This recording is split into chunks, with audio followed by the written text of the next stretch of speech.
It was past midnight when the private jet touched down on the runway outside the quiet coastal town. The night sky was deep and calm, and the only sound was the soft hum of the engines cooling down.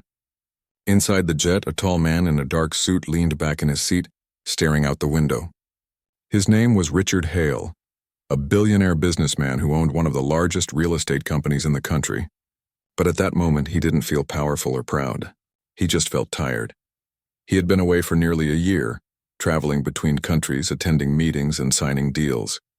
He had built his empire from nothing, and people admired him for his discipline and focus. But lately, that same focus had started to feel like a curse.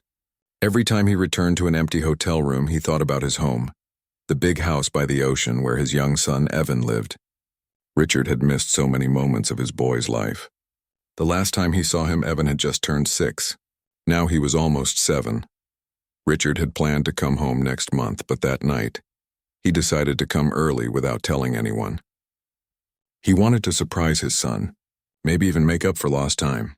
The idea brought a faint smile to his face. When the car dropped him at his mansion, the place looked peaceful. The lights from the garden lamps gave the driveway a soft glow. The guards at the gate didn't even know he was coming. He had used his personal key card to enter. The mansion was massive, with marble floors, tall windows, and white pillars. But despite its beauty, it always felt too quiet. His late wife had loved this house, and since she passed, it never felt the same again.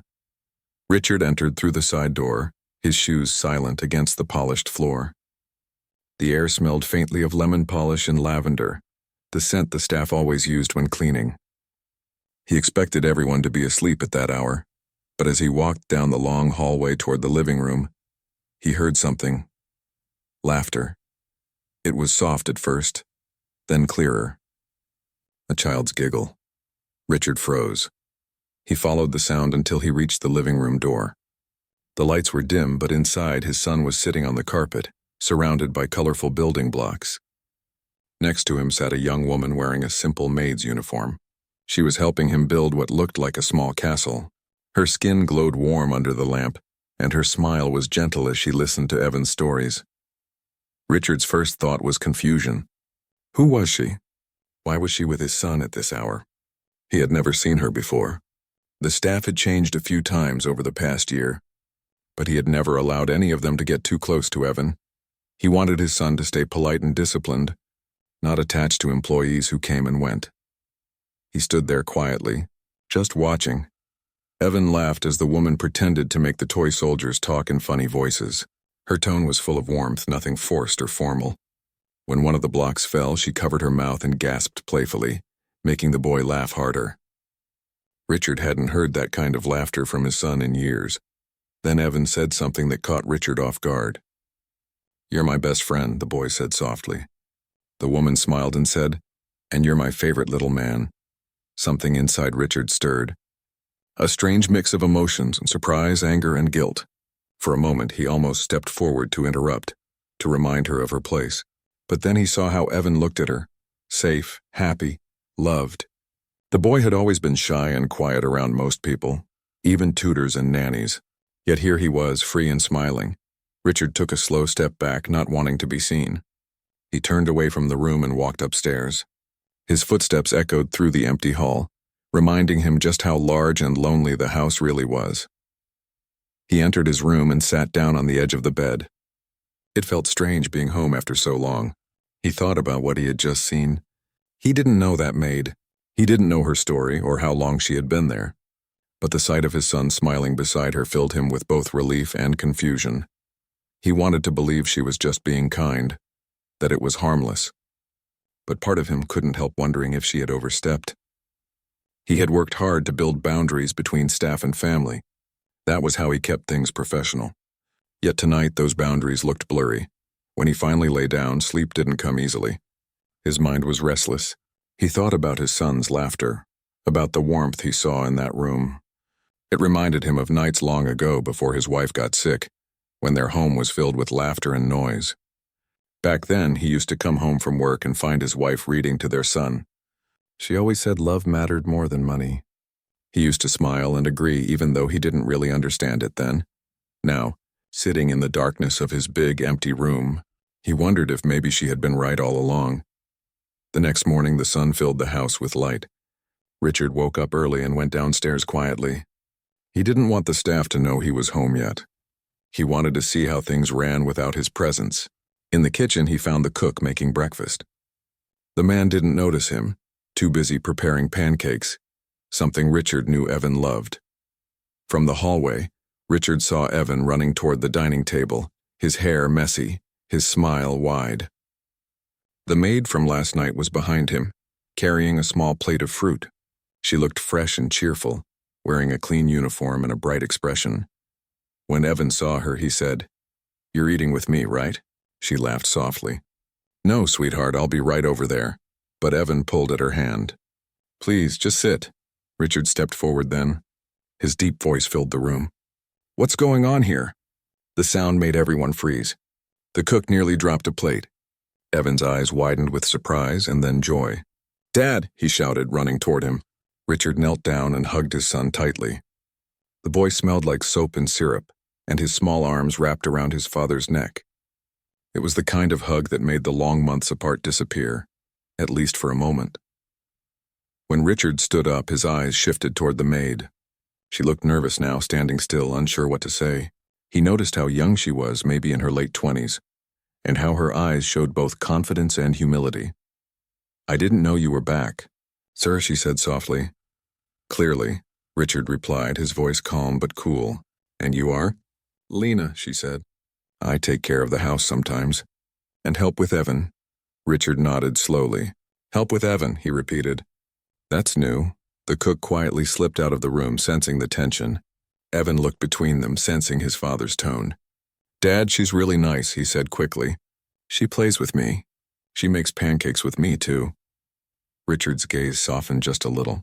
"I see," he said. Then he turned to Lena again. "We'll talk later." Lena nodded politely and excused herself, returning to the kitchen. Evan continued talking excitedly about his toys and how much fun he had with Lena. But Richard's mind was elsewhere. He couldn't stop thinking about how easily his son trusted her, how attached he already seemed. After breakfast, Richard went to his study and called his personal assistant. He asked for a detailed report on Lena, where she came from, how she was hired, and who recommended her. He didn't say why. He just needed to know. That afternoon, he watched quietly as Lena helped Evan with his schoolwork. She wasn't strict, but she had a way of encouraging him to try again when he made mistakes. She clapped for him when he got an answer right. Evan glowed with pride. For the first time in years, Richard saw his son truly happy, and yet instead of comfort, the feeling stirred guilt inside him. Maybe it wasn't the maid who crossed any line.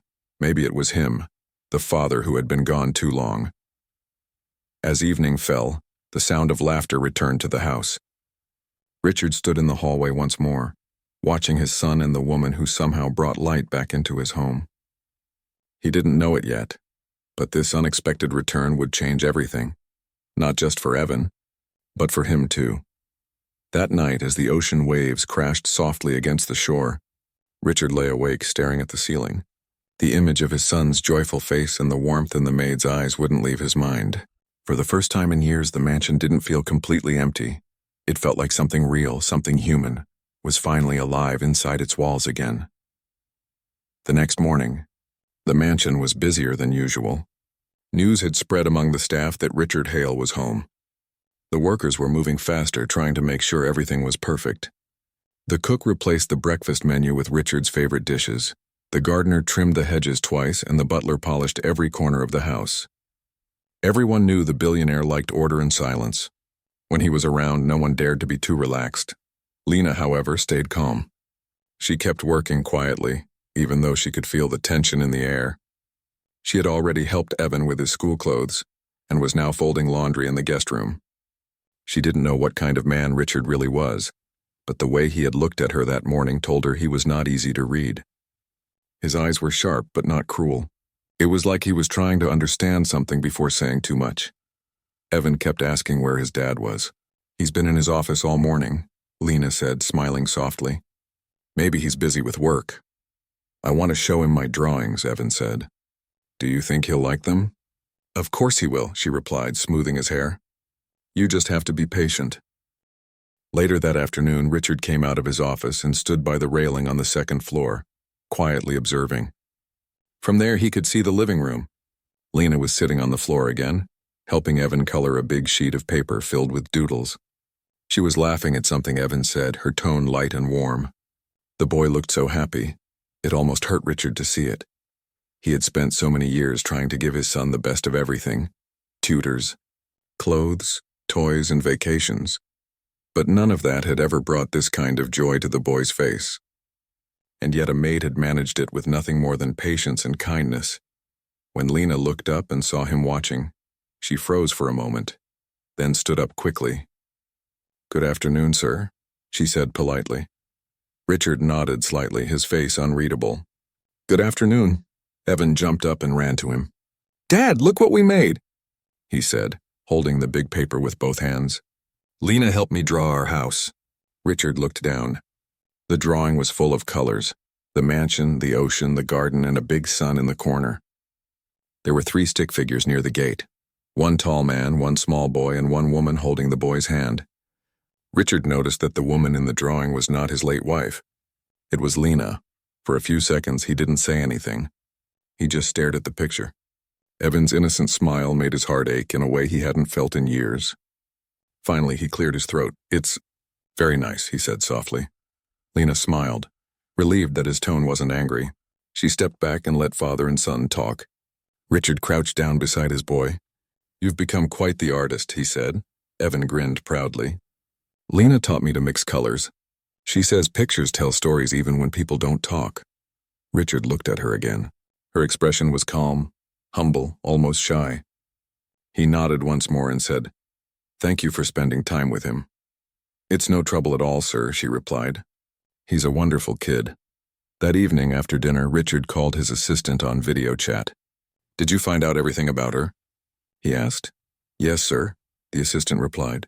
"Her name is Lena Brooks, 27 years old. Originally from a small town about 2 hours away. She moved here a few years ago. She's been working with your staff for about 6 months." Richard listened quietly. "Any issues?" "None, sir. Her record is clean. She's responsible and kind. The staff says she's the most hard-working person in the house. She never complains, even when she's given extra work." "Does she have family?" Richard asked. The assistant nodded. "A daughter. She lives with her aunt. Her husband passed away 2 years ago in an accident. She took this job to support her child." Richard leaned back in his chair, silent for a long moment. "I see," he said finally, ending the call. For the rest of the night, he couldn't stop thinking about her.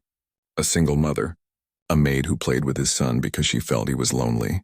There was no greed in her story, no sign she wanted anything from him. Still, he didn't know how to feel about the bond between her and Evan. The next morning, Richard decided to spend more time around the house instead of working in his office. He wanted to see things for himself. After breakfast, he went out to the garden where Evan was feeding fish in the pond. Lena was beside him, holding a small basket of fish food. "Good morning," Richard said, stepping forward. Both of them turned. Evan smiled brightly. "Dad, come see. They eat so fast." Richard sat on the stone bench nearby, watching them. Lena looked a little nervous but didn't step away. She just continued helping Evan scoop food from the basket. "You're good with him," Richard said after a pause. She looked at him carefully, unsure if it was a compliment or a warning. "Thank you, sir. I just try my best. Doesn't he bother you with all his questions?" he asked, a faint smile touching his lips. She smiled back. "Not at all. I like that he asks so many things. It means he's curious. Curious children grow up to be smart adults." Richard looked at her thoughtfully. "You speak like a teacher." She laughed softly. "I used to be one for a little while. Back in my hometown, I helped at a small school. But after things changed, I had to find other work." He understood what she meant without asking for details. "I see." When Evan ran off to chase butterflies, Richard turned to her again. "You spend a lot of time with him." "Yes, sir," she said carefully. "He doesn't talk much to others. I think he just needs someone to listen sometimes." Her answer was simple, but it hit him deeply. He had spent his whole life trying to build something lasting: money, buildings, success. But he had forgotten how to build a bond with his own child. That afternoon, he invited her to his study. The invitation surprised her, and she entered the room hesitantly. He gestured toward the chair. "Please sit." She obeyed quietly, her hands folded in her lap. "I had my assistant look into your background," he said directly. Her eyes widened a little, but she didn't protest. "Of course, sir." "You lost your husband," he said softly. "Yes," she replied, her voice calm but sad. "He worked in construction. There was an accident." Richard nodded slowly. "I'm sorry." "Thank you, sir," he paused. "You could have found another job." "Why this one?" She took a deep breath before answering. "Because when I first came here, I saw how quiet your son was. The house was beautiful, but it felt cold. I thought maybe he just needed someone to talk to. Someone who wasn't afraid to sit on the floor and laugh." Her words were honest, not rehearsed. Richard didn't respond right away. He just looked at her, trying to understand her sincerity.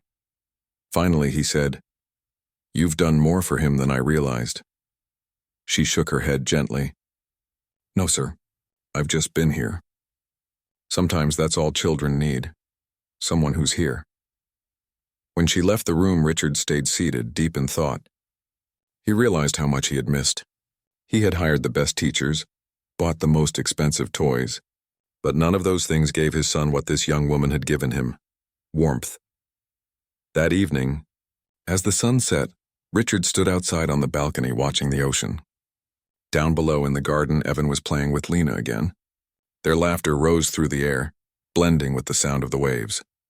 He didn't interrupt this time. He just watched. For the first time in years, Richard felt something soften inside him. Maybe, he thought, it wasn't wrong to let kindness exist in his house again. Maybe it was what they all needed. He stayed there until the sky turned dark, the wind cool against his face. For the first time, he wasn't thinking about business meetings or deadlines. He was thinking about family, about the son he barely knew, and the woman who had unknowingly reminded him what love looked like. When he finally turned away from the balcony and went inside, he knew one thing for sure. His home didn't feel like a museum anymore. It felt alive. The days that followed were calmer in the Hale mansion. Richard had stopped traveling for a while. He told his office he needed time to review things from home, but the truth was he just wanted to stay close to his son. It had been years since he'd spent more than a week in that house, and now being there felt different. It felt like rediscovering a piece of himself he didn't know he had lost. He began to notice things he hadn't before: how the sunlight touched the walls in the morning, how the garden smelled after rain, how his son's laughter filled the air. And in the middle of it all was Lena, quietly moving through each day with calm grace. Every morning she arrived early to help Evan with breakfast and schoolwork. She didn't treat the boy like a rich man's child. She treated him like a person, patient, gentle, and understanding. Sometimes she let him talk about his mother. Other times she told him small stories from her own life, about growing up in a small town, about her daughter who loved to draw. Evan listened to her like she was telling the most magical stories in the world. Richard often stood at a distance watching. At first he told himself it was just curiosity, but deep down it was something more. He was drawn to how natural she made everything seem. No fancy education, no luxury, just honesty and care. One afternoon, while Richard was reading in the study, the door opened softly. Lena stepped in, holding a tray. "Evan wanted you to have some tea," she said. He looked up, surprised. "He told you to bring this?" She nodded, smiling faintly. "He said you looked tired." Richard chuckled softly. "He notices everything now, doesn't he?" "He does," she said. "He's very thoughtful." She placed the tray down and turned to leave, but he stopped her. "Lena, wait a moment." She turned back, unsure of what he wanted. "I want to ask you something," he said. "How did you manage to get through to him? He's always been quiet, shy. Even the best tutors couldn't reach him." Lena hesitated before answering. "I don't think it's about reaching him," she said. "It's about listening. Children don't always want advice. Sometimes they just want someone to be there." Richard sat back in his chair, studying her face. There was no pride in her tone, no attempt to impress him. Just truth. "Do you ever miss your own child?" he asked suddenly. Her expression softened. "Every day," she said quietly. "But I call her often. My sister sends me pictures. She's only 5, but she already acts like she's older. She says she'll come live with me one day, when I have enough money for a small place of our own." He could hear both strength and sadness in her words. "You're doing all this for her," he said. She nodded. Yes, for her. And for myself. I want her to grow up knowing that hard work matters. Richard looked down at his hands. You remind me of my wife, he said after a moment. She was strong like that. She believed love and kindness were more important than money. Lena smiled softly. She sounds like a good woman. She was, he said quietly. The silence that followed wasn't uncomfortable. It felt peaceful, like two people who didn't need to fill the air with words. A few days later, something unexpected happened. It was a weekend and the sky was gray with thick clouds. Evan had been playing in the backyard when a sudden storm began. Everyone rushed to close the windows and cover the outdoor furniture. In the chaos, nobody noticed that Evan had gone too far toward the edge of the property. When the thunder roared, Lena realized he wasn't inside. She ran outside in the pouring rain, calling his name. Her shoes slipped on the wet path, but she didn't stop. Evan, where are you? She shouted, her voice trembling with worry. After a few moments, she spotted him near the garden shed, crouched and crying. Lightning flashed behind the trees and he looked terrified. She ran to him, pulled him into her arms and held him tight. It's okay, sweetheart, she said, her voice gentle even as rain soaked through her clothes. You're safe now. When she carried him back inside, everyone rushed to help. Richard came running down the stairs, his face pale. What happened? He asked. He got scared by the thunder, Lena explained, still holding Evan. He ran outside before I could stop him. Richard took his son into his arms, his voice shaky. It's okay, son. You're home. You're safe. Evan buried his face in his father's shoulder. Lena came for me, he whispered. She found me. Richard looked at her. She stood there, dripping wet, her hands shaking from the cold, but her eyes were full of relief. Thank you, he said quietly. She smiled faintly. He's a brave boy, she said. He just needed someone to find him. Later that evening, after Evan had fallen asleep, Richard knocked on the door of the small room where Lena stayed. She opened it, surprised to see him there. I just wanted to make sure you're okay, he said. You could have gotten hurt. I'm fine, sir, she said with a small smile.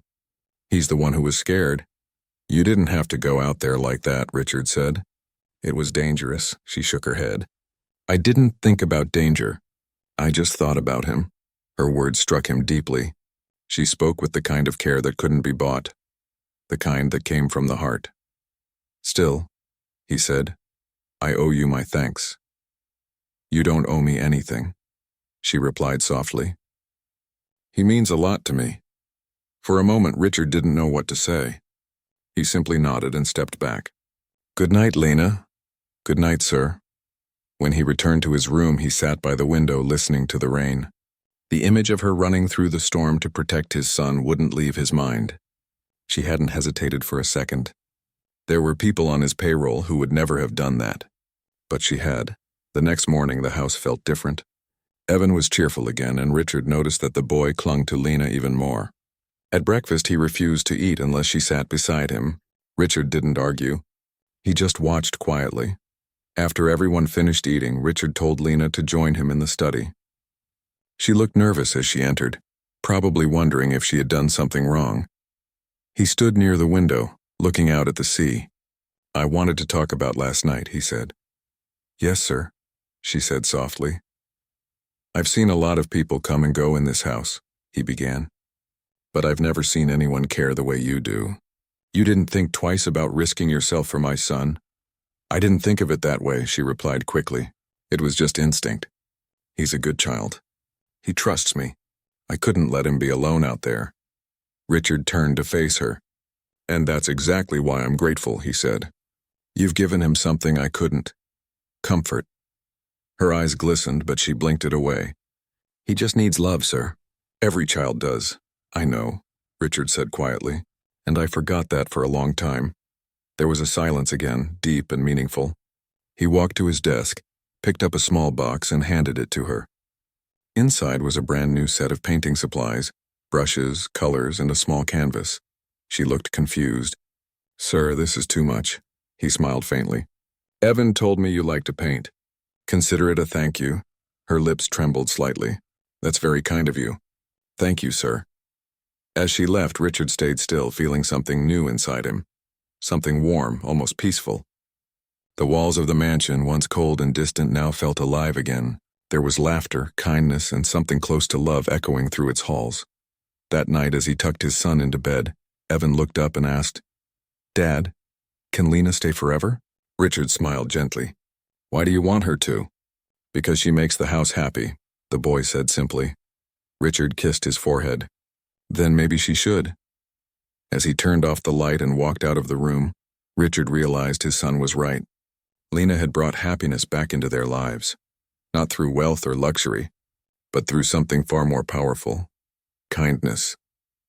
And for the first time in many years, Richard didn't feel like the lonely man who built towers of glass and steel. He felt like a father again. When Adrian woke up the next morning, the sun was already pouring through the tall windows of his room. For a moment, he just lay there staring at the ceiling, thinking about everything that had happened since his unexpected return. His mind kept circling back to Clara, her honesty, her quiet strength, and how she had stood up for herself when he questioned her. There was something in her eyes that stayed with him, something pure and unguarded. He got out of bed, trying to shake off those thoughts, but they followed him as he walked downstairs. The mansion felt more alive now than it had in years. He could hear distant laughter from the garden, his son's voice mixed with another lighter one. He knew right away who it was. When he stepped outside, he saw his son running across the yard with Clara's little boy, both of them chasing after a soccer ball. Clara stood at the edge of the grass, her hands folded, smiling softly as she watched them play. The moment felt warm and peaceful, almost too normal for a house that had spent years wrapped in silence.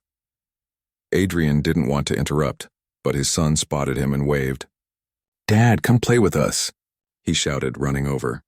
Clara turned quickly, a bit startled, and lowered her gaze as if unsure whether she should stay or leave. Adrian smiled faintly. "No, go on," he said, motioning toward the kids. "Let them play." For a few minutes, he just stood beside her, watching the children's laughter fill the air. "You've made quite an impact on him," Adrian said quietly. "He hasn't been this cheerful in a long time." Clara looked down, almost shy. "He's a kind boy. He reminds me of my son. They got along the very first day." He nodded. "And your son, he seems happy too," she smiled a little. "He's been through a lot, but he's strong. I try to teach him that kindness still matters no matter where life puts you." Adrian looked at her then, really looked. There was a calmness in her, but also something deep, the kind of strength that comes only from surviving hard things. He wanted to ask her more, but before he could, one of the boys fell and scraped his knee. Clara hurried forward, kneeling beside them, gently brushing the dirt away. Her tone was soft and comforting as she helped the child up. Watching her, Adrian felt something stir inside him. Admiration, maybe, or guilt for having judged her so quickly when he first arrived. Later that afternoon, after lunch, he found himself wandering into the kitchen again. Clara was there, washing dishes while her son sat nearby drawing on a scrap of paper. The simple scene made the grand kitchen feel human again. Adrian cleared his throat. "You're working too much," he said. "You should take a break sometimes." Clara turned, surprised. "Oh, I don't mind, sir. I'm used to it," he smiled faintly. "That's not really something to be proud of, you know." She laughed softly, a sound that seemed to ease the heaviness of the room. "Maybe not, but I'm grateful to have work. That's enough for me." He leaned against the counter. "Still, everyone deserves a rest, especially someone who's been doing more than her share." Clara hesitated. "You don't have to say that. I know my place here." Her words caught him off guard. "And what place is that exactly?" She looked up slowly, her eyes steady. "The one where I'm useful but not noticed." "It's how it usually goes." Adrian didn't reply right away. He wasn't sure what to say. Instead, he reached for the towel beside her and started drying a plate she had just washed. She blinked in surprise. "Sir, it's just a dish," he said lightly. "I can handle it." For the first time, she smiled without holding back. "I suppose you can." They worked quietly side by side, the kind of silence that wasn't uncomfortable, just easy. When they finished, Clara's son ran up to her, holding his drawing. It was of the garden with two boys playing and a tall man watching them. Adrian noticed the detail and couldn't help but smile. "That's very good," he said, kneeling to see it closer. The boy grinned shyly. "Mom says we're lucky to be here." Clara's cheeks turned a faint shade of pink. "He talks too much sometimes," she said quickly. Adrian shook his head. "No, he's right. Maybe luck had something to do with it, but I think you've earned your place here." That evening, the housekeeper pulled Adrian aside. "Sir," she whispered, "the staff have been talking. They say you've been spending a lot of time around Clara." Adrian frowned. "And?" "Well, you know how people talk," the woman said uneasily. "I just thought you should know before it turns into something ugly." He sighed. It was always the same. People saw what they wanted to see, not what was real. He didn't care much for gossip, but he knew how it spread in a house like this. Still, a small part of him worried, not about his reputation, but about how it might affect Clara. The next morning, he called her to the library. She walked in nervously, wiping her hands on her apron. "You wanted to see me, sir?" "Yes," Adrian said. "I just wanted to ask how you've been finding things here. Has anyone made you uncomfortable?" She hesitated. "No, not really. People talk, but I try not to listen." He nodded. "You shouldn't have to deal with that." "I'm fine," she said softly. "I've learned that when people talk, it usually says more about them than it does about you." Adrian looked at her with quiet respect. She had a way of disarming him, not through charm, but through the kind of wisdom that came from experience. A few days later, his son's school had a small event, a music day for parents and family. Adrian decided to attend, even though he rarely showed up to such things. To his surprise, Clara and her son were there too, helping set up chairs. She hadn't known Adrian would come. When their eyes met across the room, there was a brief, awkward moment. But then his son waved her over and the tension broke. They spent the afternoon helping together, laughing with the children, blending into the crowd like an ordinary family. Afterward, as they walked back to the car, Adrian's son said, "Dad, I like when Clara and her son come around. It feels like we're a family." Adrian glanced at him, unsure what to say. He didn't want to encourage ideas he couldn't explain yet, even to himself. But hearing those words touched something deep inside him. Maybe it wasn't about romance or anything complicated. Maybe it was just about belonging, about people filling spaces in each other's lives where something had been missing. That night, as he stood by the window looking out over the garden, Adrian realized how different his home felt now. It wasn't just walls and wealth anymore. It was laughter, warmth, and life again. Clara hadn't just cared for the house. She had brought it back to life. Still, he knew not everyone would see it that way. The next few days would test everything, his patience, his understanding, and perhaps his heart. Because while he was learning to open up, someone else in the house was already planning something to tear it all down. The next morning started quietly, almost too quiet for the mansion. Adrian woke to a stillness that made him uneasy. He could tell something wasn't right. Usually he would hear his son's laughter echoing from the hallway, or the sound of Clara moving about the kitchen. But that day there was nothing, just silence. He got dressed quickly and went downstairs. The housekeeper was in the dining room, whispering to one of the maids. Both stopped talking when they saw him. "What's going on?" Adrian asked. The housekeeper hesitated. "Sir, it's about Clara." His heart tightened. "What about her?" She left early this morning. Said she couldn't stay here any longer. She took her boy and went." Adrian stared at her in disbelief. "What? Why? Did someone say something to her?" The woman looked down, guilt flickering across her face. "There were rumors, sir. Some of the staff said things they shouldn't have. I think she overheard them." Adrian's jaw clenched. "Rumors?" "They were saying she was getting special treatment, that she was trying to get close to you." For a moment, Adrian couldn't speak. He felt a wave of frustration and regret rise inside him. After everything Clara had done, after all her kindness, this was how she was treated. He left the house without saying another word, driving himself toward the small neighborhood where Clara lived. The streets grew narrower as he went, and the houses became smaller, more worn down. It was a world far from his, yet something about it felt real, honest. He found her outside a modest apartment building, sitting on the steps with her son beside her. She looked surprised when she saw him, her eyes widening slightly. "Sir, what are you doing here?" "I came to bring you back," Adrian said simply. She shook her head. "I can't go back there." "Yes, you can," he insisted. "Whatever you heard, whatever was said, it was wrong. You don't deserve that." Her eyes softened but stayed sad. "You don't understand. I've heard those words before in other places, other jobs. People always talk when they see someone like me too close to someone like you. I can't go through that again. Adrian sat down beside her on the steps. You think I care what people say? I only care about what's right. You brought life back into that house and into my son's world. Without you, it's just empty walls again. Her son looked up at Adrian with wide eyes. Are you mad at Mom? Adrian smiled gently. No, not at all. I'm just trying to convince her that she means more to us than she thinks. Clara looked away, fighting back tears.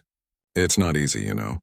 I've spent my whole life trying to prove I belong somewhere. Maybe it's time I stop trying. Adrian's voice grew quiet. You already belong. My son sees you as family. And truthfully, I do too.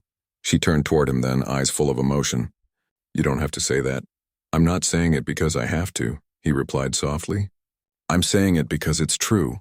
For a long moment, neither of them spoke. The air was still, the morning light falling gently over them. It wasn't about wealth or status anymore. Just two people who had found something rare in each other's kindness. Finally, Clara sighed.